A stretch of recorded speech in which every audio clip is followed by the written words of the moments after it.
Good morning. পরীক্ষা প্রস্তুতি YouTube চ্যানেলে তোমাদের সকলকে আরেকবার ওয়েলকাম।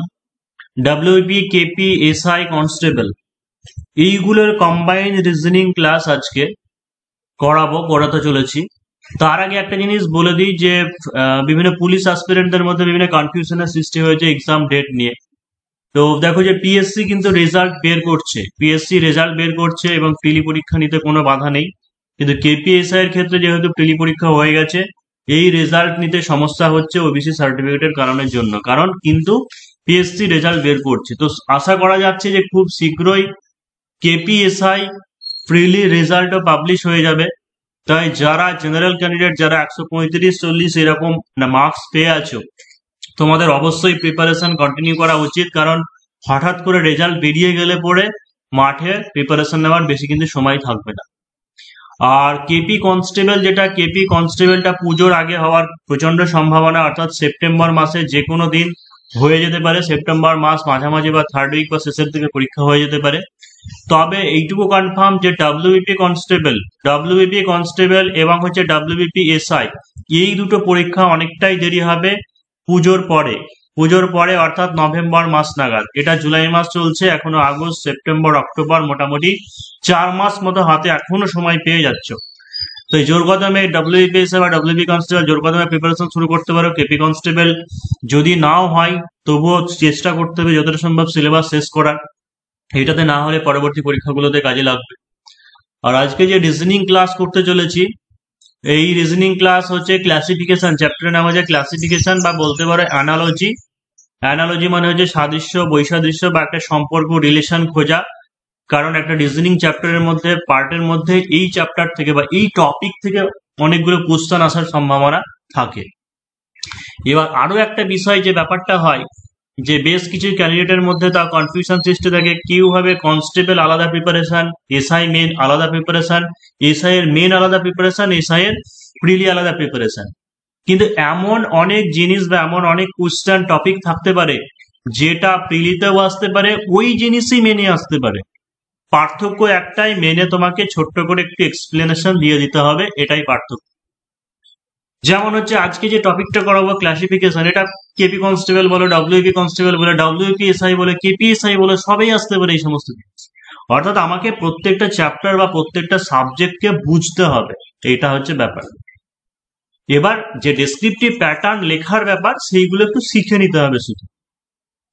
তো দেখো যে প্রথমে যে জিনিসটা আজকে যে ক্লাসিফিকেশন, এটা মানে কি যে কোন একটা জিনিস বা সংখ্যা, শব্দ বা বর্ণমালা, এই যে একটা গ্রুপ দেওয়া থাকে, হয়তো চারটের একটা গ্রুপ দেওয়া থাকলো, তার মধ্যে কোনটা সাদৃশ্য বা বৈসাদৃশ্য আছে সেটা খুঁজে নিতে হবে।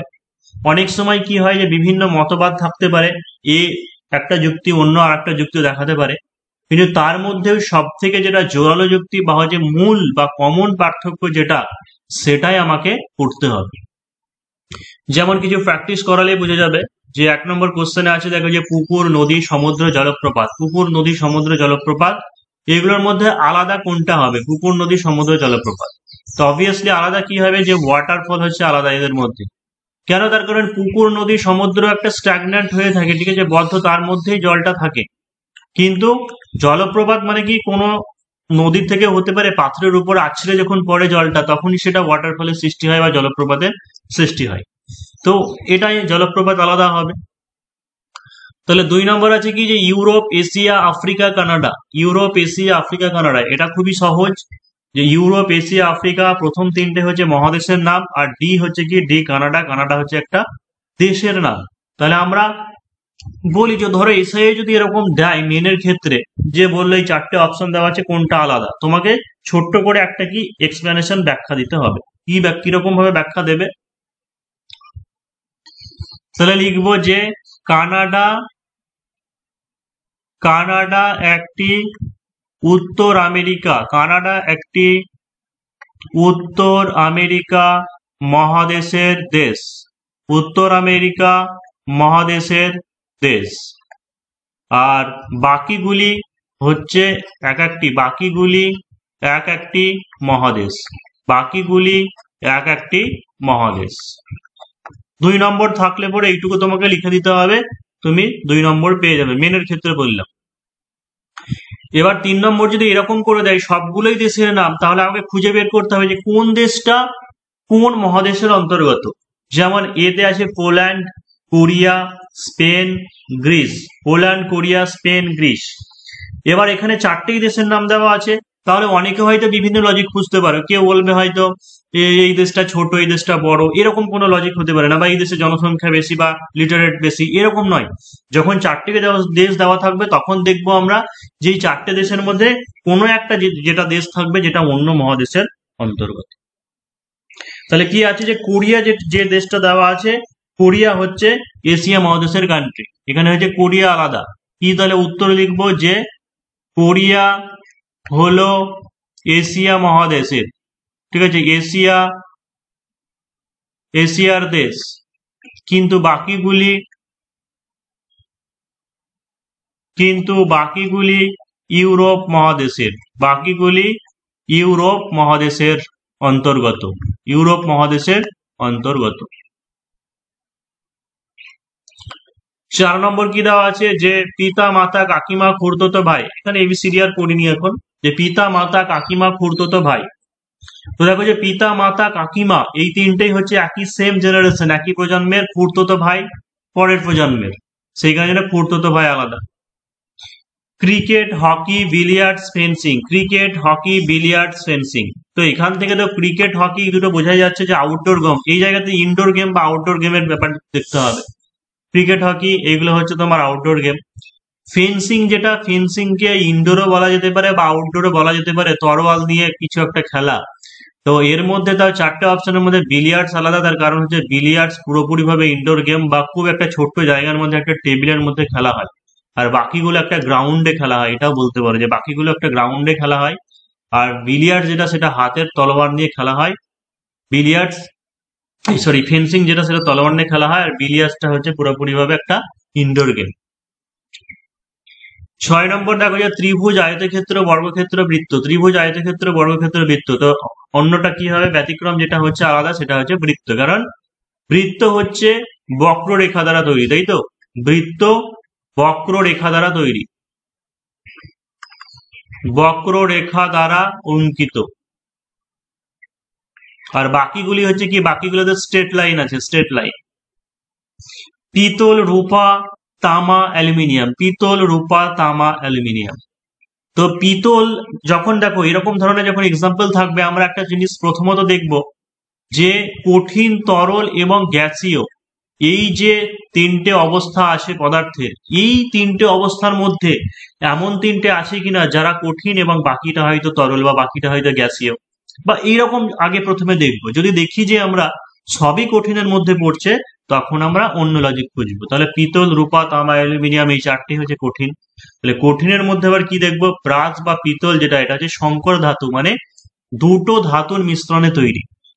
তাই এখানে জন্য কি করবো যে পিতল আলাদা, কারণ পিতল আলাদা, কারণ এটি সংকর ধাতু, সংকর ধাতু। বাকিগুলি শুধুই ধাতু, বাকিগুলি শুধুই ধাতু।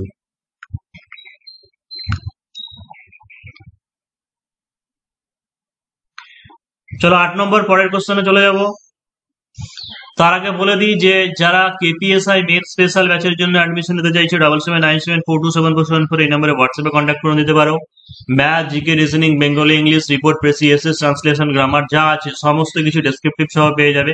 সেই সঙ্গে হয়েছে ডাব্লিউপি, কেপি, কনস্টেবল বা এসআই, মানে আপকামিং যে পরীক্ষাগুলোর জন্য প্রিপারেশন নিতে চাইছো, সেই সঙ্গে ক্লার্কশিপ কম্বাইন্ড ব্যাচে যারা প্রিপারেশন নিতে চাইছো, তোমরা যোগাযোগ করতে পারো। জুলাই মাসের 15 তারিখ থেকে নতুন ব্যাচ শুরু হয়ে গেল, এই ব্যাচে শুরু করে দিতে পারো প্রিপারেশন। এরপরে দেখো যে মিটার, ফারলং, একর, গজ। মিটার, ফারলং, একর, গজ। তো রাইট আনসার কোনটা হবে, যে একর আলাদা হবে। কেন, তার কারণটা হচ্ছে একরটা হচ্ছে ক্ষেত্রফল মাপার একক, একর হচ্ছে ক্ষেত্রফল পরিমাপ করে, পরিমাপের একক। আর বাকিগুলো কি, বাকিগুলো হচ্ছে দৈর্ঘ্য মাপার একক। মিটার বলে, ফারলং বলে, গজ বলে, এগুলোর সাহায্যে কি মাপা হয়, দৈর্ঘ্য মাপা হয়। চিতা, নেক্সট হচ্ছে চিতা, সিংহ, ভালুক, বাঘ। তো কোনটা হবে, ভালুক আলাদা হবে। ভালুক বাদে বাকিগুলো কি হচ্ছে, সাপদ শ্রেণীভুক্ত, সাপদ পর্বভুক্ত, সাপদ বা এদেরকে বলা হয় ক্যাট ফ্যামিলির অন্তর্গত, ক্যাট ফ্যামিলির অন্তর্গত। 10 নম্বর কি আছে, বাজরা সরিষা ধান গম, বাজরা সরিষা ধান গম, বাজরা সরিষা ধান গম। তো আলাদা যেটা হবে সেটা হচ্ছে সরিষা, সরিষাটা হচ্ছে কি অয়েল সিড বা হচ্ছে তৈল বীজ, এটা হচ্ছে একমাত্র তৈল বীজ।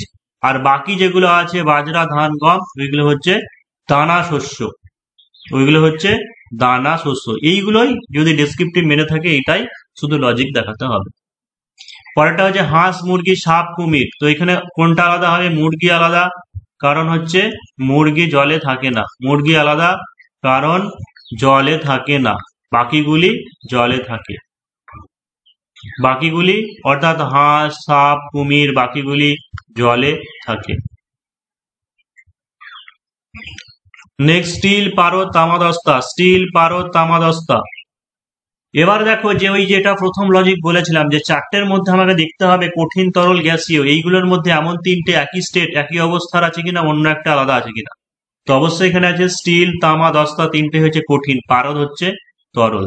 তাহলে কি লিখবো, যে পারদ আলাদা, তাহলে স্টিল তামা দস্তা কঠিন কিন্তু পারদ তরল, কিন্তু পারদ তরল। বিস্কুট চকোলেট কেক রুটি, বিস্কুট চকোলেট কেক রুটি। তো আলাদা কোনটা হবে, চকোলেট হবে, কারণ বিস্কুট কেক এই তিনটেকে এগুলোকে কি বলা হয়, যে বেকারি শিল্প বলা হয়, বা বেকারি মানে ময়দা থেকে যে জিনিসগুলো হয়। Red attack assault defence, red attack assault defence. তো রেড মানে করে জানো যে কোনো রেড করা বলে, কোম্পানিতে হোক বা কোনো ব্যক্তির ইনকাম ট্যাক্স ডিপার্টমেন্ট রেড করে। অ্যাটাক মানে হচ্ছে আক্রমণ করা, অ্যাসল্ট অ্যাসল্ট মানে হচ্ছে নির্যাতন করা বা এরকম কিছু একটা ব্যাপার। আর ডিফেন্স মানে হচ্ছে একমাত্র কি, যে প্রতিরোধ করা বা হচ্ছে প্রতিবাদ করা, প্রতিরোধ করা, ডিফেন্স। তো এটাই বলতে পারে যে ডিফেন্স বাকিগুলো কি হবে, যে বিপরীত, ডিফেন্স বাকিগুলির বিপরীত, বাকিগুলির বিপরীত। নেক্সট কি আছে, কবজি কনুই হাঁটু কাঁধ, কবজি কনুই হাঁটু কাঁধ। তো অন্য ব্যতিক্রম কোনটা হবে, সেটা হচ্ছে হাঁটু। কেন, তার কারণটা হচ্ছে হাঁটু বাদে বাকিগুলি হাতেরই অংশ, কারণ কবজি কনুই কাঁধ তিনটে হাতের সঙ্গে সংযুক্ত। তাহলে কি করব, যে হাঁটু বাদে বাকি তিনটি হাতের সাথে সংযুক্ত, হাতের সাথে সংযুক্ত বা হাতেরই অংশ। 16 নম্বর বেগুনি নীল সবুজ সাদা, বেগুনি নীল সবুজ সাদা কোনটা হবে আলাদা, সেটা হচ্ছে স্বাদ। কারণ কি, যে সাদা বর্ণ বিশ্লিষ্ট হয়েই বাকি বর্ণগুলো সৃষ্টি হয়, বা বলতে পারে যে রংধনুতে বা রামধনুতে কি হচ্ছে, যে সাদা বর্ণ থাকে না, রামধনুতে সাদা বর্ণ থাকে না। হলুদ গোলাপি কমলা সবুজ, এখানে হচ্ছে কি গোলাপি, সেম একই জিনিস, যে গোলাপি থাকে না, গোলাপি থাকে না, হলুদ কমলা সবুজ থাকে। 18 নম্বর কি আছে, প্রিস্ট পাদ্রি মঙ্ক নাইট, প্রিস্ট পাদ্রি মঙ্ক নাইট। আলাদা কোনটা হবে, নাইট, নাইট মানে কি, নাইট মানে হচ্ছে যোদ্ধা, নাইট মানে হচ্ছে যোদ্ধা। আর বাকি প্রিস্ট বলো পাদ্রি বলো মঙ্ক বলো এগুলো হচ্ছে রিলিজিয়াস পার্সন বা হচ্ছে ধর্মীয় পার্সন বা হচ্ছে ধর্মীয় ব্যক্তি, এরা হচ্ছে religious person. Petrol diesel kerosene LPG, তো এলপিজি লিকুইফাইড পেট্রোলিয়াম গ্যাস, ঠিক আছে, এটা হচ্ছে গ্যাসীয় জ্বালানি, বাকিগুলো হচ্ছে তরল জ্বালানি। মে জুলাই আগস্ট সেপ্টেম্বর, এখানে আলাদা কোনটা হবে, সেটা হচ্ছে সেপ্টেম্বর আলাদা, কারণ সেপ্টেম্বরটা একমাত্র হচ্ছে 30 দিনে, বাকিগুলো হচ্ছে সব 31 দিনে। তাহলে এইভাবে আমাদের প্র্যাকটিস করতে হবে। আচ্ছা, আর একটা করে দিই, যে সেটা হচ্ছে নাম্বার দিয়ে এরকম থাকতে পারে, যেমন একটা আছে দেখো, যে 2 3 20 21 9 10 24 25। তো এইটার মধ্যে আলাদা কোনটা হবে, সেটা হচ্ছে এ, অর্থাৎ 2 3 কেন, এটা হচ্ছে মৌলিক সংখ্যা, বাকিগুলো আছে যৌগিক সংখ্যা। তো আমাদের এটা কন্টিনিউ হতে থাকবে, বা যারা আরো বেশি করে প্রিপারেশন চাও তোমরা অবশ্যই পেড কোর্স নিতে পারো, পরীক্ষা প্রস্তুতি 779792742747 এই নম্বরে হোয়াটসঅ্যাপে কন্ট্যাক্ট করে নিতে পারো। পুলিশ সংক্রান্ত যে কোনো পরীক্ষার জন্য, অর্থাৎ কেপিএসআই মেন স্পেশাল চাইলে মেন স্পেশাল, বা ডাব্লিউপি মেন স্পেশাল চাইলে মেন স্পেশাল, কনস্টেবল এবং এসআই কম্বাইন যদি নিতে চাও, কম্বাইন যেখানে প্রিলি মেন দুটোই একই অ্যাটাচ থাকবে, সেই ক্ষেত্রে সেটাও চাইলে নিতে পারো। 7797427474 এই নম্বরে হোয়াটসঅ্যাপে কন্ট্যাক্ট করে নিতে পারো।